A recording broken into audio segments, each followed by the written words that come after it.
Hello and welcome to the Tifo Football Podcast. I'm Joe Devine and I'm now joined by Alex Stewart. Yes, you are. Hello there. Hi. You're here? Mm-hmm. Great stuff. Also, guten Tag, Herr Stafford Bloor. Wie geht's du? Guten Tag, Herr Devine. Mir geht's good. Fantastico. Now listen, lots of exciting football to watch, that we did watch this weekend. Chelsea Spurs, that was a game of football. Also Man United won with late drama at Old Trafford. Norwich winning 2 games on the bounce there. The Tifo curse, as I live and breathe. Southampton also held Manchester City. Very exciting for Alex here. About as exciting as you can get. Also other games. But I tell you what, AFCON was fun this weekend. The knockout stages have of course begun. And we'll be talking a little bit about that, including, goodness me, what fun I had watching the penalty shootout between Burkina Faso and Gabon. Watched the whole game. Yeah, I've never known you to be quite so engaged in a football match as you were in that. You were fun. all over the WhatsApp group. You were really enjoying the football. It was, do you know what? Delicious. I was licking it up like a lovely ice cream. But we'll come back someone and had stolen talk about your that. phone, actually. Well, you know. Have I muted the WhatsApp group? Because I don't think I got any of those. Seb describes our personal WhatsApp as the WhatsApp group. You know? Oh, I'm not in there. I throw a lot of, you can't be in someone else's DM, can you? I mean, you can, but we'll talk about that later. Well, I tell you what, you know what is a bit like being in a DM there? The Athletic. That's right. Because people send you information that it really feels like it's a secret, off the book stuff. But it's not. It's just well researched by good journalists. Theathletic.com/Tifo. Theathletic.com/Tifo. Imagine having a friend at every football game who would text you things and say, this is happening. This is happening. You'd feel so in the know. ITK. Yeah? You don't need that. You just need The Athletic. And you can get a 30-day free trial. Try out that friend for free. Theathletic.com/Tifo. Yes. Yes, indeed. Well, that's all for today's introduction. Lots of football to get through, so we'll crack on. I will now leave you in the warm hands and the cool embrace of penalty shootouts in the African Cup of Nations. Yes. Yes, welcome. Now, before we get to AFCON, let's do a little bit of the Premier League. Chelsea 2-0 Spurs there, Seb. Bit disappointing for you and the other Spurs fans out there, but it was probably on the cards, wasn't it? Because one team's better than the other. Hey, one team is much better than the other. And it felt kind of inevitable. I think Spurs played quite well for 45 minutes. They came to Stamford Bridge with 4 different fullbacks, which was, not sure innovative is the right word, but smart, sensible, and it was okay. For a while it was okay. Yeah. Chelsea didn't really create anything in the first half. And then a little bit, I think the game was lost in a way that everybody knew it was going to be. There was going to be a one-on-one matchup. Spurs' lack of ability in certain areas is going to be exposed, and somebody was going to take advantage of that, and that person was Hakim Ziyech. Hey, with a really beautiful goal. Yes. It was like the goal version of, do you remember the pass that he was, the famous one from the Champions League where he's caught on camera from probably a camera just on the touchline, and it's right behind him, and he just missiles a pass from touchline to touchline. Yes. I think it was the goal version of that, because the camera was not in a similar position, but similar angle. Sure. And, very nice finish. And then there was another, not so nice finish, but another goal from Thiago Silva. Well, there was a third finish, of course, which was the one of the big talking points of the game here. We're a bit divided in the Tifo studio. It was interesting to talk to you about that, Seb, as it was happening. I was furious, as appeared to be everyone who wasn't a Chelsea fan who lives here in the UK and was watching it on Sky, including Gary Neville doing the commentary. Couldn't quite believe what had happened. Whereas, Seb over there in Deutschland, no one seemed to think much of it, which was interesting to me. I thought it was definitely a goal. I can't understand how it wasn't. I know he touches, the incident that we're referring to, for anyone who hasn't watched the game, Kane, little hand on the back of Thiago Silva, who sort of flies 100 metres away before hitting the ground and rolling around. Kane then scores a goal immediately after that. It was a very light hand, wasn't it? It was, but then we already said that we would WhatsApping during the game, and you were so outraged by it that I thought you were referring to a different match. I was outraged, because you've been talking about the Gabon game, and I just assumed that it was something that had happened in there. But as soon as you see that freeze frame of Kane with his hand on Thiago Silva's, back, I know he overreacts. I know he goes down voluntarily, but I would have been stunned had it been given. Thing is, Seb's nailed on a firm point here, Alex. If you and I went on a camping holiday near a cliff, a precipice, and someone took a photo of us, you're standing on the edge, my hand is on your back, yeah? I could be about to grab you and pull you back. I could be about to push you. I could just be placing a nice firm hand on the back, a little bit of reassurance. Perhaps something went wrong for you that day. The photo might make it look like I'm pushing you off the cliff. But I'm not doing that, right? I mean, maybe I am, but I'm not doing that. Yeah. I might think about it, but I'm not actually doing it in the moment. Yeah. This is the thing with VAR. You see the freeze frame, as Seb says it there. Of course it looks like he's pushing him over. Well, this is also the thing with stuff that's slowed down. Is that the contact in challenges can look considerably worse. Obviously, it's really hard for referees when things are happening in actual time. And so you get this weird disparity between them almost kind of second-guessing roughly based on what they've seen, and then having the opposite end of the spectrum where things are played through frame by frame by frame. Yeah. And things can look horrendous. And it is just like you are going to get those sorts of errors. It looked soft to me, but also it is understandable that it was given because that sort of contact is the kind of thing that, you can get a free kick or a penalty for if it were the other way round. Sure. No, I understand. There are, of course, other incidents from recent games where the opposite decision has been taken. I'd like to put a hard line down on this. I think if you can fall over that easily because of your momentum and the direction of your travel and the position of your body, then you're not properly positioned. And in which case, I think you deserve it. A little punishment, a bit of punishment. Yeah, I think it's very difficult. I mean, I'm always a little bit dubious. These are strong physical athletes who do seem to be able to adjust the degree of force that it takes for them to fall down. I think if I ran at full speed into Thiago Silva, I'd break every bone in my body. You'd probably bounce off him. Yeah. So I don't know. I think he's quite smart. Like I think he takes an amazing risk because if he does what he does and the referee doesn't respond to it, it looks extremely silly. But I think you guys hit the nail on the head there because he's moving, he's off balance. Kane is going to roll him, and I don't know if he's going to score, but he's going to get the shooting opportunity. His best option at that point is to feel the contact and to throw himself over, knowing that 9 times out of 10 a referee responds to that, particularly at home. If that challenge happens at Stamford Bridge. If that challenge happens next to the corner flag, then it gets given. It always gets given. It's a convention in the game. Sure. It's not necessarily right, but it's just what happens. And I think he played the situation perfectly. It's unlucky, but I think it's an experienced defender's actions. I think it's the best way of putting it. We have a kind of natural bias because of the way that we view defenders versus other players. Like we expect them to be more physical and tougher. And therefore, if the circumstance were reversed and a striker went down under a similar challenge from a defender, there would be much less debate. That's not a penalty. Is that a penalty? No chance. No. But I mean, I think the threshold is rightly a little bit higher. Yeah. But there's also less derision and less shock, I think. If it's a defender doing it to a striker. I was shocked. You were. You were kind of goading me into being angry. If I had been I got caught up in group. I got caught up in it. That's part of watching football, isn't it? The commentators, Gary Neville, was upset about it, and I got upset with Gary. People on my Twitter feed were saying that's ridiculous. I got upset with them. I'm part of the gang. This is why I don't watch it with the sound on. No, sure. Because so much of how you process a game is informed. How you enjoy a game. Yeah. Enjoy what?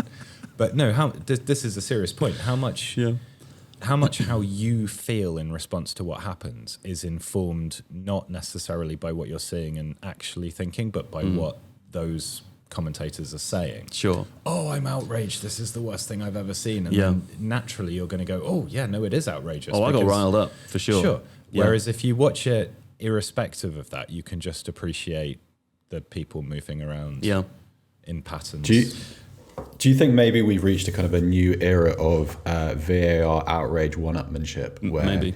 I think saw in the Palace game, which we'll probably talk about, every VAR decision which happens now is the worst VAR decision of all time. It feels a little bit forced, like people are playing a role a little bit. I do slightly struggle to care about decisions. Football. Yeah, sure, that also. but it seems like it's weird that so much energy is focused on debating decisions retrospectively, if it's happened, it's happened. It doesn't matter.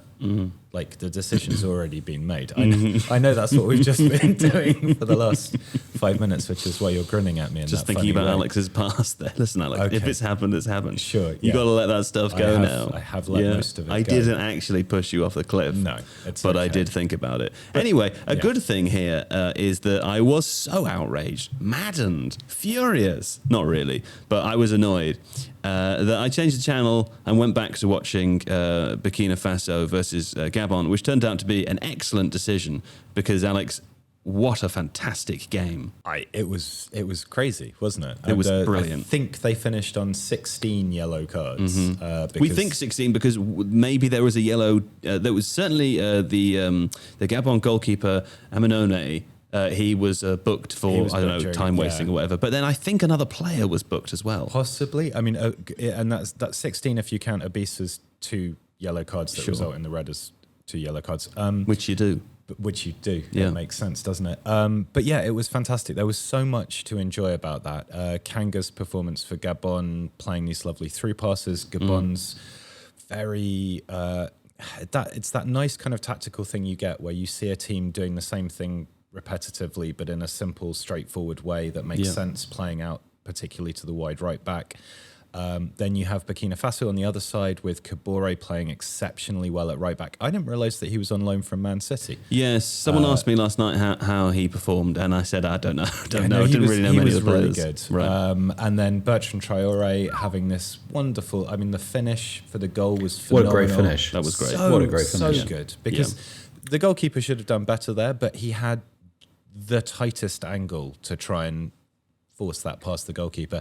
He also then hooned one over from 40 yards from a free kick, which I really admired that. Absolutely hilarious. That was my favourite bit of the game. When he finally went off, you could tell he just physically He was had knackered. reached his Well, it was probably 30 degrees.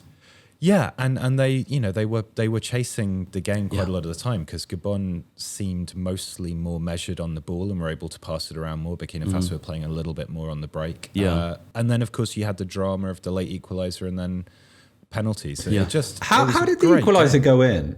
I saw it, but I haven't seen it. It was headed down by Mangala onto the sort of left shoulder of a Burkina Faso defender and then bobbled up. Yeah, because it seems to gather pace after it rebounds off somebody, but I didn't see an angle which showed conclusively what happened after the initial header. Yeah, I think that's roughly what happened. Yeah. Okay. Well, it was interesting, of course, because by this point, Gabon were down to 10 men, I think around the 60 to 70 minute mark. Burkina Faso had several chances to score. As you mentioned, they took off Bertrand Traore around 80 minutes, who looked completely pooped. But before that, he was certainly their main attacking threat, or at least the player who looked most likely to score. I suppose, although he probably couldn't have played on anyway due to his condition, they wouldn't have realised at that time they would have to play for a further 40 minutes. And no one really looked like winning it in extra time. I wasn't sure if both teams were just happy to settle with penalties or not. I wouldn't have thought Burkina Faso would be against 10 men. But it was fascinating, and the tireder the players got, the more interesting extra time got. Yeah, I think you get that lovely chaotic element that comes into games when players are just exhausted. Yeah. Every possession could be a goal. Every possession could be a goal. Someone could do something majestic or incredibly unfortunate / stupid. And it really kind of ebbed and flowed back and forth. And I thought, like, from the outset, I thought Gabon looked very much on top for the first sort of 5 or 10 minutes of the game. Yeah. And I suppose the dynamic continued in that sort of way. Like, they looked calmer in possession. They looked like they had a bit more creativity, but then Burkina Faso looked more likely to score through individual moments, through driving particularly down that right-hand side. It was just a great matchup between two very fun teams. Do you know what it made me think? I know this wouldn't be good for the health of the players, Seb. Of course it wouldn't. And we spend a lot of time talking about how much football there is. But it did make me think, if you could have every football game where the players had been forced to run for 90 minutes before the game starts, that would make football a lot more fun. Or it would make it much worse, because the lack of conditioning would mean that everyone would be very, very negative, as they kind of tend to be in extra time periods, which are notoriously poor to watch. Yeah. So, okay. Motion defeated. Well, a bubble popped there. The penalty shootout also was very, very exciting. Great I felt very sorry, Seb, for Amanome, who was the Gabon goalkeeper, because I thought he looked the more confident of the two throughout the game. Of course, he made the mistake for the Burkina Faso goal, but Kofi, the Burkina Faso goalkeeper, he looked so nervous in the shootout. He made a couple of great saves, but he looked very nervous. Well, I think you would be though, because but also I suppose when you get to that part of a game and you've been playing against 10 men for so long, like I think you ordinarily say that, you know, for most teams, by the time the penalty shootout comes around, it's not a lottery, but it's described as such. In that situation, if you lose that game after having had that advantage, it's difficult. I think it's a kind of. And also, like I suppose, expectation on him as well. And you're right, like he did look nervous, but I think he looked really, really good. Yeah. Like his reach for some of those penalties. There are a couple that he didn't save that he got very, very close to. I was super impressed by him. The one that he forced so that it kind of like bobbled into the top side of the like he was so close. I mean, that would have been a phenomenal save. Yeah, would have been great. You know what I admire about goalkeepers lately is that technique they have where they take a stride forward. They keep a leg on the line, keep a foot on the line, and still manage to make a save or get across to the ball. Because that's like when they slow it down to kind of freeze frame territory, you see how well timed it is. Because they managed to extract all the advantage of getting forward whilst also remaining legal in the penalty. Yeah, and it's not remarkable. That might be overselling it, but it's a kind of an understated aspect of modern golf. Very marginal. Another thing, when I was watching the penalty shootout, it wasn't just Kofi who looked nervous. Lots of the players stepping up did. And it made me think I was listening to Wrighty's House the other day, the Ian Wright's podcast on the Ringer FC. And they were talking, I think Carl Anker was on this episode, they were talking about what it means to the players, because most of the teams at AFCON, some of them will have one or two superstars or one or two very established players in bigger leagues. But lots of the teams, or almost all of them, are a mixture of established and good players and then players from all around the world. It's very clear, from sort of historical patterns that if a team does well in AFCON, the team is well scouted and the players that are part of that are well scouted. So I think they used the example of Sadio Mane talking about the Senegal team or Mo Salah talking about the Egypt team. They not only kind of carry the hopes of the country on their backs as they go through these tournaments as superstar players, they also carry their teammates' hopes as well, because the further they make it in the tournament, the more it means to the rest of the players. So I can understand, perhaps in place of the World Cup, where almost every player, short of some teams, is already very well established or very well scouted. The Euros to a lesser extent, but somewhere in the middle. With AFCON, I can understand why it would be perhaps more nerve-wracking to step up for a penalty in that scenario.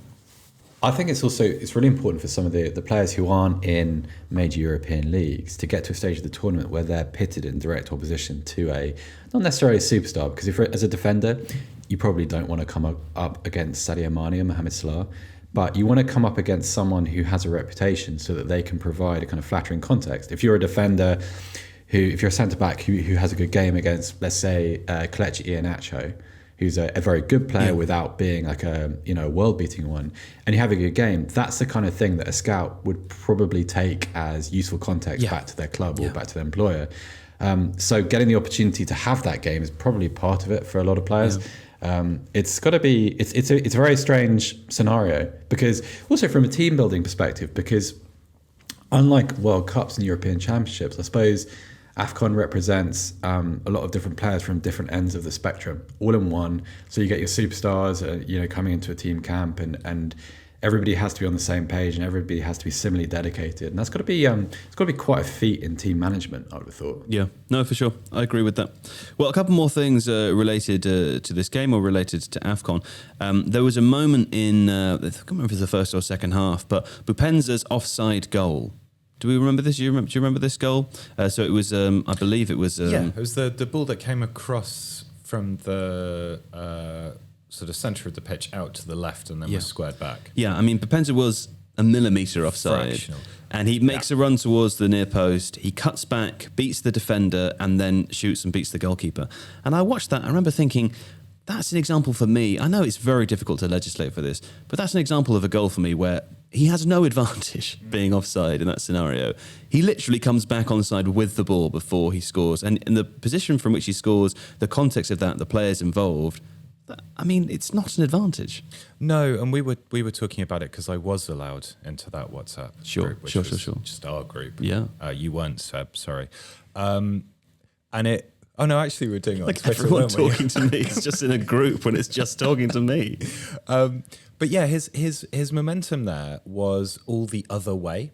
Like he was initially offside when the ball was prior to being passed. It's a horrible sentence. So. Sure. Yeah. Carry on. And so by moving backwards in order to get, like, he recognised he was offside. He knew to get back onside. So there is no advantage to him in terms of that kind of momentum you get if you're tripping forward trying to stay onside because you're heading in the direction that the ball's going. It just seemed bizarre. And like you say, he had so much to do after that point. Like, it seems arbitrary to rule a goal out. It was so annoying. I mean, Seb, very, I don't know, high concept stuff here for referees. But is there any option at all, do you think, to perhaps institute a new rule where if you can manage to get back on side with possession within a second or 3 seconds of receiving the ball, maybe we can change the rule? Or add an extra complicated letter to the offside rule? That's exactly what I'm saying. Goodness, that's exactly what I'm saying. Let's not do that. No. Let's absolutely not do that. You don't like that? No, because there's 2 problems. Firstly, the way fans interpret it and use it as a kind of more evidence for conspiracy, but also you're allowing kind of refereeing inadequacy to flow into these kind of nebulous areas. I'm not in favour. What a downer. Yeah. To finish on a positive note, though, can I just mention, obviously we talked about Bertrand Traore's finish, but the pass from Bandé that set that goal up. Lovely. With the outside of his left foot curling it around. Yeah. I mean, that's... Like, if someone plays that pass in the Premier League, it's going on highlight reels all week long. Yeah. So there we go. go. On a Premier League standard pitch as well, to play that pass on that pitch, pretty decent. Pretty decent technique. Here's another observation I made watching this game, and I did it in an interesting way. I was settling down, getting ready to watch the Chelsea Spurs game, but Burkina Faso Gabon was already on, so I started to watch that. 4:30 came and went. I didn't bother changing channel because it was a fun game. And then at half time in the Burkina Faso game, I changed to Tottenham Chelsea. It was a little boring. Saw the Kane thing. Changed back. The thing I noticed changing between these 2 games, the sound. I much preferred the crowd sound at AFCON. So a much happier sound. The sound of Stamford Bridge, not specifically Stamford Bridge, the sound of English football. When you watch a different kind of football, you can hear the differences. I don't like the sound of English football. Maybe that's a controversial thing to say. It just sounds like a lot of people being upset. A little bit of singing, people. I mean, maybe you just want the positivity, don't you? I like the sound. Is it vuvuzelas or different kinds of horns? I don't know what they are, but I like the sound. Some steel drums in there as well. I like the drum sound. I like cool. I like that there are a few people you can sort of make out individual people speaking. I don't understand what they're saying, but they all sound very happy. I like it. I like it more. Yeah. So there's an aesthetic. Gabon though, Seb. Before we move on, what's the deal with Aubameyang? Because I read lots of sort of contradiction. I'm not sure if you can answer this question or not, but I've read lots of contradictory reports in the last couple of weeks about why he was being sent home. I mean, he didn't feature for them at all in the tournament. I noticed a few people saying yesterday it'd be interesting to see if Gabon even would have got this far. With Aubameyang in the team, is there a price for sort of team unity or whatever over having a superstar? But what's gone on there? Really hard to answer because the different versions of the truth are so disparate. And clearly there is some kind of disinformation going on, which is hard to understand why. I think I have a little bit of bias here because obviously there were some disciplinary issues that he suffered at Dortmund towards the end of his time there. The issues at Arsenal are fairly well documented. He's had a few problems with being on time for team meetings and some well-publicised problems with Mikel Arteta. And so one of the stories is that he went out and disobeyed a curfew somehow with a teammate. And you kind of, I think because of some of the things that have happened before, you're inclined to believe that. But that doesn't seem fair because where does kind of the stories about the medical condition come in? And, And then since he returned to England, Arsenal have said, no, there's no problem with his heart. Because that's a very serious thing to say. Yeah. It's not like, he's tweaked a muscle in his back. The suggestion the rumours that I read, or the reports that I read, were suggesting that he had heart lesions, and that's why he was being sent home. And I think, if I'm right, I might be wrong, but I think Aubameyang then came out himself and said, well, this isn't true. And then there was a report that was from a local... from a local journalist, which was then re-reported in L'Equipe over the weekend, saying that he had actually been sent home for disciplinary reasons. I'm not sure whether that's true or not. It's just a confusing situation. Yeah, and also to be conspiratorial, you think, well, who benefits from which version of that truth? And that's a little bit of a rabbit hole. So I don't know. I suspect it's one of those where you'll never actually know what happened and why he wasn't there. But his career is a funny thing. Yeah. If you look back at the different episodes and the sort of the ups and downs, it's kind of been a very uneven 5 or 6 years, I think. Yeah. It's a strange player. Well, the rest of the news from Aubameyang this morning as well is that there was a shout that he might have been loaned out to a club in Saudi Arabia. It doesn't look like that's happening. No. Yeah. He's not going to have that, I don't think. I'm curious to see what happens with him for the rest of the season. But there we go. Though, of course, there are a couple of AFCON games happening today. As we're recording this, by the time you're listening, they will have occurred. I was quite excited over the weekend, Seb, because the rumours were that Comoros, who had quite a bad COVID spread throughout the camp, had lost all of their goalkeepers and had trained on Sunday with one of their outfield players in goal. And I think I speak for all football fans, apart from those of Comoros. I would be very excited to see that. It sounds now like it's not going to happen. Like one of the keepers has actually tested negative this morning before the game. So bit of a shame there. Again, apart from the people of Comoros, who I'm sure think that's not a shame. That's a good thing. For sure. Are we skipping Nigeria, Tunisia, or are we having a little bit of a moment there to? I just didn't watch that one. I had to eat dinner at the table. I would. Well. I was just going to say, it's worth pointing out for people who are interested in AFCON and want additional details that the analyst.com, which is a site I think run by Stats Perform, has really good detailed breakdown stats of everything that's happening in AFCON. So it's more comprehensive than anywhere else I found. And it's really interesting because if you look at chances created from open play, joint second is Ibrahim Sangare of the Côte d'Ivoire. There we go. Always pushing his own agenda, Alex Stewart. Also, weirdly, the best player is Sofiane Boufal, who struggled to make an impact at Southampton other than scoring a couple of absolutely incredible goals. Well, but is really doing well. There we go. Yeah. Did you watch Nigeria, Tunisia? I didn't. No. Seb, did you watch that one? Because, of course, the big story there is Nigeria winning every group game, 9 points, early favourites for the tournament as a result of that, and then losing to Tunisia 1-0. Yeah, it was a real shame because I've really enjoyed watching Nigeria this tournament, but they probably deserve to go out. I thought Tunisia played really well. I thought Elias Shaki, who is midfielder for Cologne in the Bundesliga, had a really, really good game. He's a really interesting midfielder.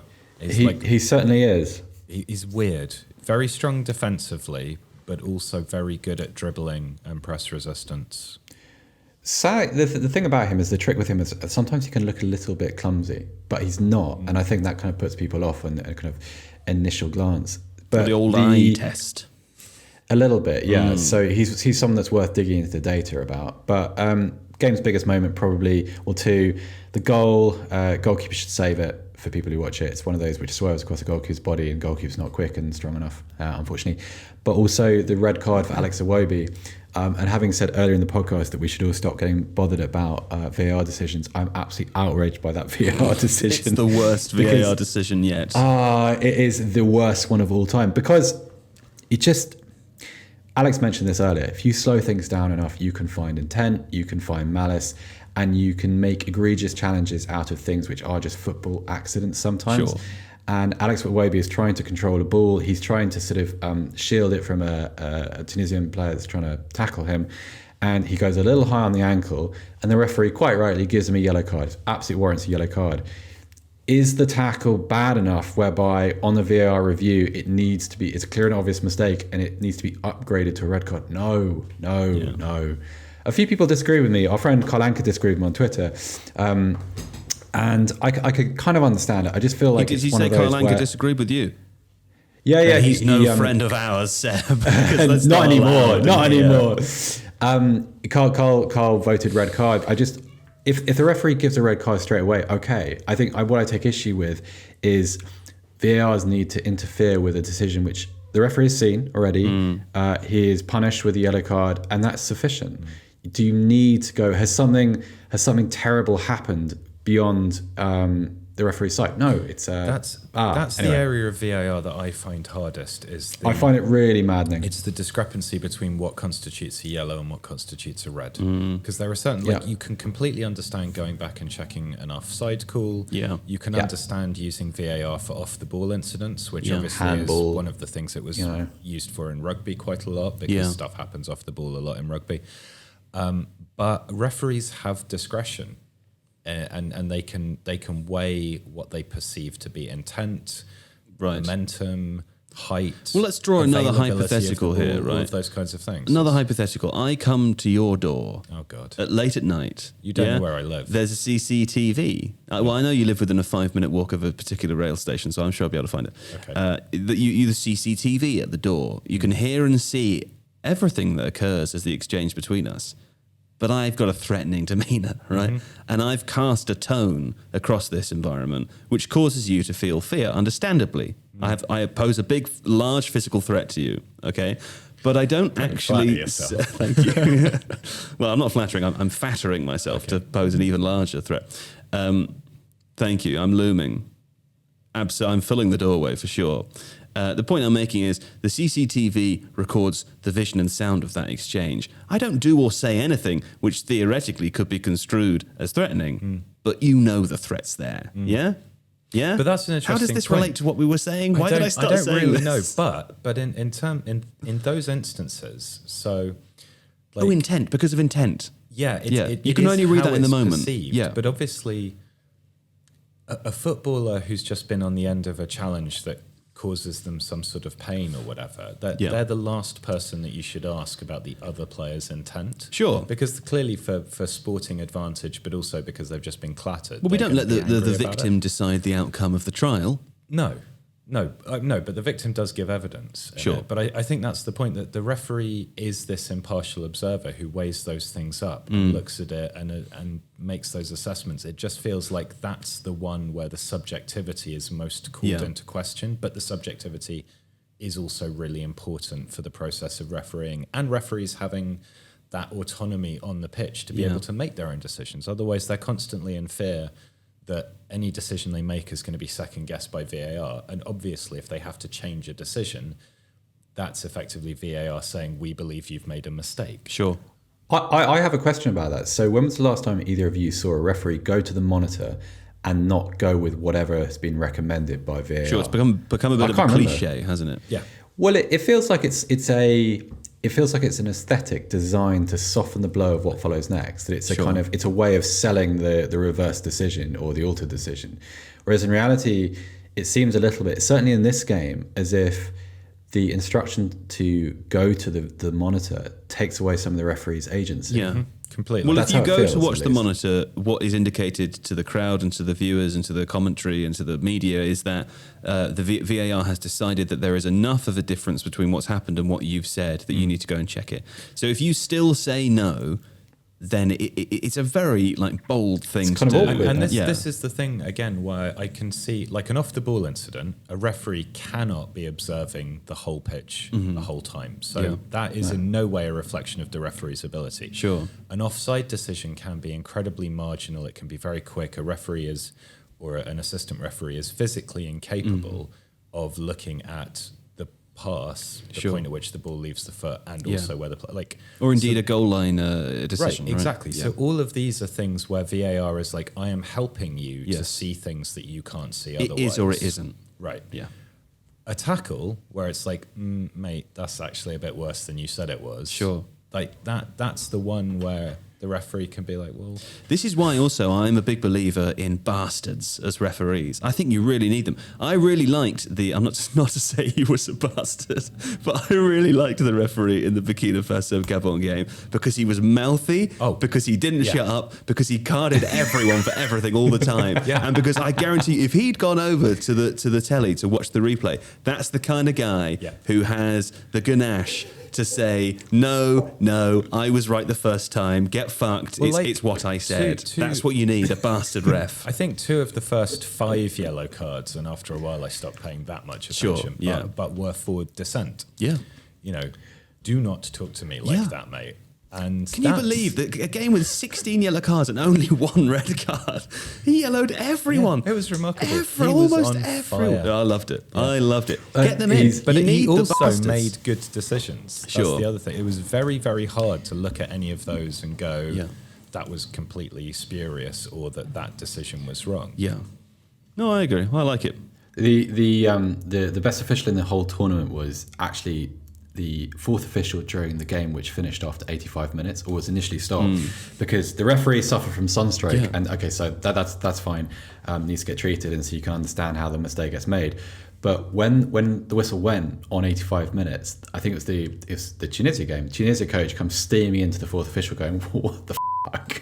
And the 4th official is just having none of it. It's just like, no, you're wrong. Well, football matches last 86 minutes, and that's it. That's why whatever you think of Howard Webb, he was a good referee because he didn't take crap from anybody. Even if he was wrong. And I think you need that as a referee. Even if you're wrong, you still have to say you're not. You need to be that arrogant to think, I am absolutely unimpeachable. Which is why when every Tifo podcast, Seb's always talking about how the referee wanted to make it about themselves, That's what you need. You need the referee that wants to make it about themselves. You need to stop criticising them, Seb. You're a terrible person. Anyway, later on this week, huge game in the knockout rounds. Huge game. Egypt, Ivory Coast. Looking forward to that. There are, of course, some other clashes to come, but that is one if you haven't watched any AFCON yet, that is one to set your diaries for, T-Pose, because that's going to be a fun game to watch. It's been really fun. People should make time just to catch a couple of games. Yeah, let's see how Ibrahim Sangare can deal with Mo Salah. Huh? Yeah, he's going to destroy him. Well, there we go. That could be interpreted in 2 different ways. One or the other. You didn't name them. So, one could destroy the other destroy the one. It's like, which one are you saying? Great clarification. Alex Stewart, great at being vague there so that you can say that he was right afterwards. Yeah? Anyway, that's all for AFCON now. Very exciting stuff. Do check in. We'll be back after this break because I've just noticed that was about a 40-minute part. Ah, yes, a lovely break we had there. Manchester United 1-0 West Ham, Seb. The game was boring, but it was very exciting at the end, wasn't it, when a goal was scored? It was one of the more exciting moments in the game when that goal was I'd scored. say the most exciting moment. Probably, yeah, I'd say that's about right. I didn't watch it, I'm just assuming. No, I didn't watch it either. Right. I mean, it's also kind of like when I write, this was very boring, and I leave very sparse notes in the plan, that's kind of usually the way I indicate that I don't really want to talk about the game. Well, in which case, let's move straight on. How can you say that a game was boring if you didn't watch it? Because Manchester United won, West Ham 0. I mean, he's so biased, isn't he? He's so biased. You know the fans that say journalists are biased? Almost none of them are. Except Seb gratuitously Seb really biased. Is. He just can't get over his little hatred of certain things. Of everything. Yeah. I'm completely unapologetic about all of this. Fine. Don't care. Well, anyway, good result for Manchester United. I think that takes the stretch of undefeated games to 9 or something under Rangnick, which is I don't know if that's true. It's possible I've just made that up, but I think that's true. It's fine. I think that's true. Watford 0, 3 Norwich. Terrible weekend for Watford. Goodness me, because of course, other than Norwich beating them 3-0, Norwich beating them 3-0. Yeah. Newcastle also won. Yeah. And Burnley drew with Arsenal, which we'll come to mention a little bit later. And Southampton drawing, I think, also is Southampton also. It's just Everton now teams. that they can, go down with. Maybe it's just the 2. So bad news for Watford. Fantastic news for Norwich. Didn't watch this game. I don't think anyone did. Seb, you've written here, Joe, maybe an Uncle Damien anecdote. I haven't spoken to him. So, sorry to disappoint. Okay. But there you go. Good news. Josh Sargent, of course, scoring 2 goals there. Cousin Martin did text me to say Josh Sargent, whose name I just can't say. Josh Sargent. It's hard. I want to call him Josh Sargent, But anyway, Josh Sargent there, lifting the Josh Sargent curse. And in Cousin Martin's depiction, passing it on to Michael Keane, who indeed scored one of those goals the other day. There we go. Does that make sense? What not in any way. I don't understand what any of that was. Let me just read what he said. Hold on. What about curses? Everyone stop talking. Everyone stop talking, because that'll be good for a podcast if everyone stops talking. And we leave a really long bit of, here we go.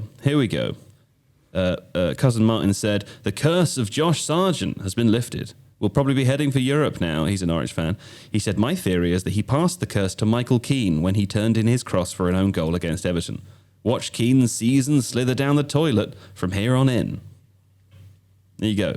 It's how the ordinary fan engages with football. Cousin Martin. I'm about 10% closer to understanding, but not sufficiently so to make that. Well, okay. Let me put it in simple terms to yourself. You know how we've lived in a pandemic for the last couple of years there. I am aware of those. And if your proximity, is too, if you're too proximally close to someone who is infected with the virus, you could get it. Yeah. Imagine now that when Josh Sargent plays that cross in the Everton game for the Michael Keane own goal, not only the ball travels between the two players, but also the curse goes in the ball to Michael Keane. And then, in Space Jam, how the little aliens, they slither into the players, a bit like that. And now what Martin is saying there, Cousin Martin is saying that Josh Sargent will now go on to score many goals and Michael Keane will probably have a bad season. Do you understand now? I understand, but curses don't work like that. Southampton won Man City. Very interesting here, Alex. What is it about Southampton that Man City struggle with? Because they also, of course, drew in the other game, the Etihad, earlier in the season. Yeah, it's weird. It feels like we go into a game against Man City probably likely to take a 1-goal lead, then get absolutely pumped and escape with a draw. I think Hasenhüttl is really good tactically against better teams. And I know I say that with us having been beaten 9-0 a couple of times and so on. But sure, the way that he slightly takes the foot off the pressing in central areas, but still harries and hassles and tries to stop teams playing through. It's not as gung-ho, for example, as Leeds do with their pressing, which is why City could destroy Leeds. Yeah. But yeah, there just seems to be a slight kind of boginess to a bogey element. I mean, Hasenhüttl's such a weird coach to assess because the simple fact is that Southampton's squad is not very good. And there are a couple of really good players there. Obviously, Ward-Prowse is excellent. Salisu had a phenomenal game. Livramento is going to be a great player. And, this is the case. But it's not the kind of squad that you look at and go, that's built for something other than what Hasenhüttl is trying to do. Yeah. And so the fact that he's able to coax these sorts of performances out of them regularly against good teams is a really impressive testament to what he does. I worry that they're sort of 2/3 of the way towards the Leeds Bielsa situation, which is where, particularly in the forward line with players like Brozier and Adams, they've got a style of footballer who works for what Hasenhüttl is trying to do, and that might be difficult to segue to transition out of. Yeah, exactly. And this is this is why you build continuity into management. He must be one of the longest running coaches in the Premier League at the moment. I mean, he's been there for a while now, and everyone else seems to fire their managers all the time. Yeah, I remember us talking about him as a possible Southampton manager when we were still in the old office and that. Yeah. So it's got to be at least 2.5 years or something. Let's have a quick look. Daniel Farker, of course, no longer running. Never mind. This list isn't very good. Just ignore what I said. Brozier. Yeah. Where did he come from? He's on loan from Chelsea.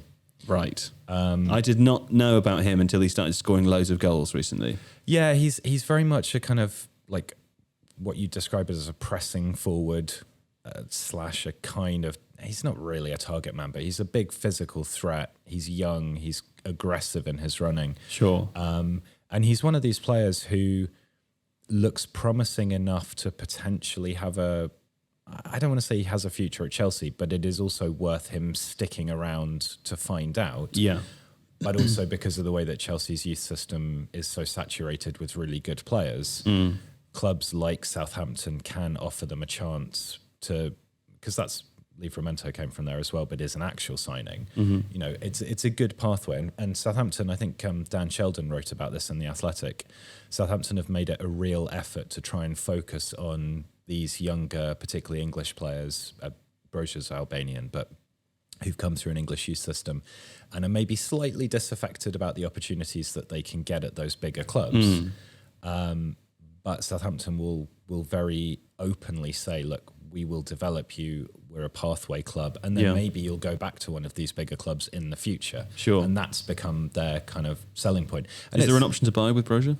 I don't know if there's an option to buy. There was some talk around his post-match press conference as if he was sort of dangling a, come and get me to the team he's already at, obviously. But, sure, yeah. But it's like, like going back to Burkina Faso, Gabon. You have a right back playing for Burkina Faso who turns in a phenomenal performance, and then you suddenly realise he's on loan at Man City. These clubs do stockpile very, very good young players. Well, of course, the rules are changing, Seb. They are. The loan rules are changing. There will be a maximum number of domestic and international loans that you can make. Look out, clubs like Chelsea and other clubs, because you cannot no longer, I remember we made a Tifo video a couple of years ago, 3 years ago maybe. At the time of making that, Chelsea had 46 players on loan. Yeah, and the thing about this is that if there are players who are disaffected now with their first team opportunities, that's going to intensify as these rules change, because the opportunity to actually go out on loan and play something other than under 23s football is going to diminish. And so, I mean, it doesn't necessarily mean that there are going to be bargains to be had, but there are going to be some very, very good players, or some very, very promising players at least on the market. A lot more sort of Tarek Lampteys, Tino Livramentos are going to be available, not just from Chelsea, because they're not the only club who do this, but yeah, I like it. It's going to be interesting. I think that's a really good way of doing things. Ante Palaversa, defensive midfielder on loan from Manchester City. Really good player. I think one thing that could be interesting is that you're going to see, I wonder whether, like at the stage before we become aware of players, whether there's going to be a bit more of an even spread in who goes to which academy. Instead of migrating to the biggest, most decadent academies, whether players are going to go to the clubs where they can actually demonstrate a pathway and properly demonstrate a pathway, not just include it in a brochure, but use the word. That's definitely what Southampton are hoping, because obviously they, with the new ownership, they had that track record before and produced a swathe of good players. That kind of dried up a little bit, but it's definitely become a focus again now that Crocker's rejoined, and obviously with the new ownership and their kind of their links to Brentford and data, I think it could become a really good selling point for any club that's not the sort of club that can go out and throw massive money at players. I wonder whether Southampton will actually inherit a little bit of a natural advantage, because obviously Sport Republic wants Southampton to be the centerpiece of a multi-team network in the kind of the RB model.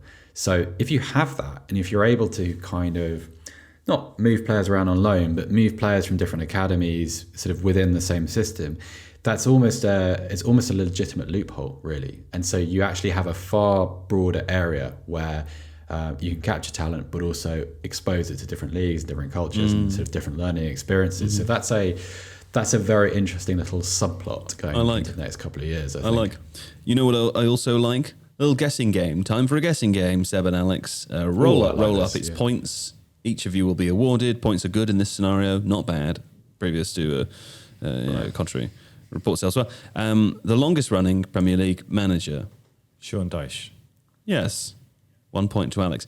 Would you care to guess how long he's been installed at Burnley for? Installed is a good word. 7.5 years. Seb, do you care to take a different guess there? Yeah, I'd say 9 years. Oh, it's 9 years, 2 months and 25 days. There you go. Hasenhüttl comes in on this list at 6th now.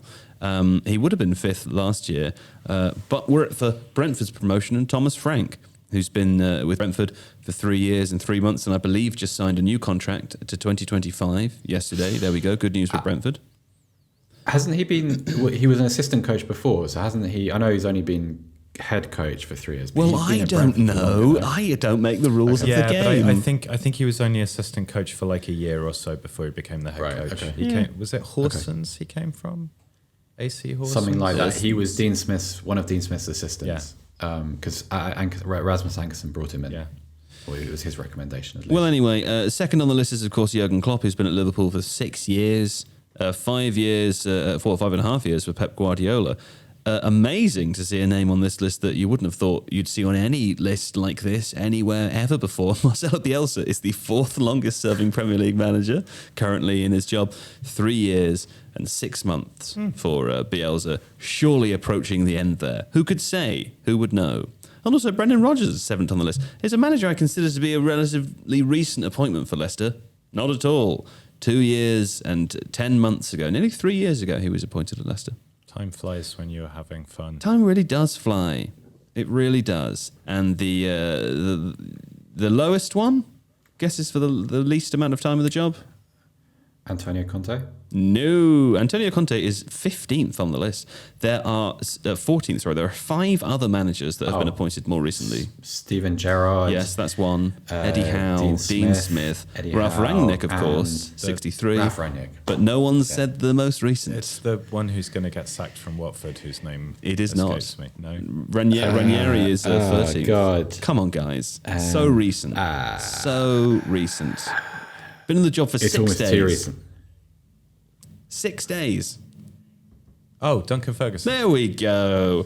What a fun game that was. He's not technically. Has he actually got the job? He's a caretaker manager. He's an interim. Yeah, no, not having that. At well, all. you know, that's not. No. That's the rule. So you know. But that's the. Let's have a break now, and when we come back, we will talk about other games of football that have happened. Okay, returning now. Everton 0-1 Aston Villa. Big game there. Steven Gerrard's Aston Villa pulling through again. I would say that's a fairly big win, although Everton are in a bit of free fall at the moment there, Seb. Yeah, big problems. Also, no one should be under the impression that you can just make a little bit of a cosmetic change at Everton and everything will be fine. Mm-hmm. So I was watching this obviously on German TV, and there was some point during the second half where the German commentator described Everton as sehr English, which he didn't mean in a flattering way. Yeah, very English. He said it's very English. Yeah. How dare he? In the sense that they were just he had a point, because it was a little bit could be a little bit direct. There wasn't a lot of craft. They didn't create very much, I didn't think. Sure. But problem at Everton is not one of the problems at Everton has been the coaching, but it's not the problem. No. I was on Twitter this morning and I've read of their connection to a head coach who I have never heard of. Sure. Pereira, right? Never heard of him. Right. Alex? Double relegation with TSV 1860. Terrible record most recently at Fenerbahce. His only 2 times where he's got over a 60% win ratio are with Porto and Olympiacos. Well, there we go. Yes. Well done, Alex, for knowing stuff about a person in the world. But doesn't this describe Everton, though? That's a kind of, you have this haphazard, on a whim, who do we fancy this month kind of mentality towards head coaching appointments. If you look at all the different head coaches that have been appointed during Mashiri's time at the club, they're not just different. They don't necessarily just have different philosophies and different ideologies. They're different people with different management styles. They are different people. But who are also differently suited to all the other people who are employed by the club. No, for There's no joined up thinking. No, I agree with you. I agree with you. Yeah. But I also like to colour outside the lines. So, you know, a little bit of a cool guy. Anyway, we've talked loads about Everton last week, and I can't be bothered anymore. But, you know, best of luck to all Everton fans. Brentford won 2 Wolves. This was interesting. This is, as reading this from one of the editors, this is a piece, a story by Tim Spears on The Athletic, and a lovely description of the game. After a drone stopped play, a long stoppage for 2 serious head injuries, failed refereeing technology, an overturned red card, 3 goals, a disallowed goal from VAR, a post-match brawl, a red card for a manager, and stoppages totalling more than 35 minutes. This was Brentford versus Wolves. Didn't watch it. Nor did I. Let's move on. Arsenal 0, Burnley 0. Didn't watch this. What are we going to talk about there? We're going to talk about the free kick. We're going to talk about the free kick. Tony scored from. There's stuff to talk about in There's this stuff game. to talk about. Okay, so I did want to talk about the Tony free kick just because I saw it. He's talking about it. I thought Alex is going to talk about it. I mean, you had your chance. I wrote it onto the plan, so it's kind of mine. It's haphazard, isn't it? I can talk about it. Kind a of minute ago he's arguing we should move on. Now he's arguing he gets to say the talk thing. About the role of I also like to colour outside the lines. All right, come on, Seb. Go on. Colour outside the lines. I just want to see more of that kind of set piece thinking because it looks like a defensive mistake. What happened? I don't know what happened. So Brian Mbeumo free kick finds Ivan Toney at the back of the box. He's free, volley in, goal. Mm-hmm. A goal happened. It looks like a defensive mistake. Yeah, and you think, how does Ivan Toney get free in that position? Surely he's one of the first players that you look out for. But actually, if you look at it carefully, really, really, really well set attacking screen in the penalty box allows Toney 3 or 4 yards space. Because haven't they scored loads from throw-ins as well, Brentford? They do their set pieces really well, don't they? Yeah, I prefer free kick set piece thinking and originality just because it doesn't depend on someone with a massive Rory Delap style long throw because that's kind of a privilege and a natural advantage. Sure. This one was just really well practiced, really well honed. Also, you can see the Wolves players trying to struggle through the attacking screen to get to Toney. They see it happening. What do they call that in basketball? A pick and roll. It's not quite that. It's they're blocking the run. So you have two Brentford players stood basically shoulder to shoulder, and as the Wolves players look across to what is their right hand side and see Toney peeling away from that, they want to try and get through, but they can't push past those two Brentford players. Yeah, that's a pick and roll. So they're screened. Well, because he's not. Let's not push more basketball. There's no rolling because he's far enough away when it starts. It's not every. It's also briefly going back to the Villa game. It's worth noting that Buendia header from the corner. Villa have, and I cannot for the life of me remember his name, which is terrible, but they have a fairly new Austin McPhee is their set piece coach, and they've scored a couple of really nice goals from corners where one player makes a run away from the front post but towards the corner taker, and that drags defenders a little bit that way, and then another player peels away into the space ahead of the goal and scores, and that was what Buendia did. So again, Aston Villa thinking well about their set pieces and maximising their advantage there. Sure. Lovely set piece. So interesting.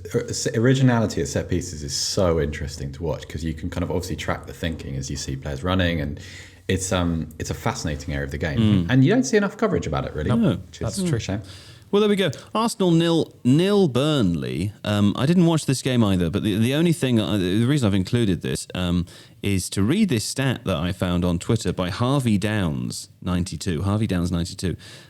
If this is true, and I haven't fact checked it, so it's very possibly not true. There was a stat from Orbinho as well, which is not dissimilar, and he's an Arsenal fan, so it was within that context. Okay, but we'll take this with a pinch of salt because again, like all the news people in the world, at all the major broadcasters, what I've done here is I've just taken a tweet and I'm going to read it to you now. I haven't fact checked it. I haven't done anything. I'm just reading something that someone else, could be anyone. This person could have been arrested for arson or something. You know, we just don't know who this person is or what they've said previously, whether this is true or not. This person could be anyone. Right? Is the context clear? I don't know if it's true. But you're going to say it anyway. But the person, go for it. The person could be in prison for all I know. You have phones in prison these days, do you? I don't know. It's possible, yes.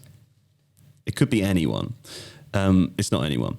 Burnley are on a run of 111 Premier League games without having a player sent off. Yeah, and that was since Robbie Brady against Huddersfield in January 2019. Does that sound impressive or not? Who could know until the tweeter puts it into context for us. The next longest run in the division is Chelsea, who've gone 20 games without having a player sent off. Burnley, 111 games. With Ashley Barnes in the starting lineup. Really, incredible. That's amazing. The stat from Orbinho was comparing roughly the number of games that Arsenal and Burnley have played in that period. And they're about I think Arsenal have committed like 30 fouls more in ever so slightly more games. Wow.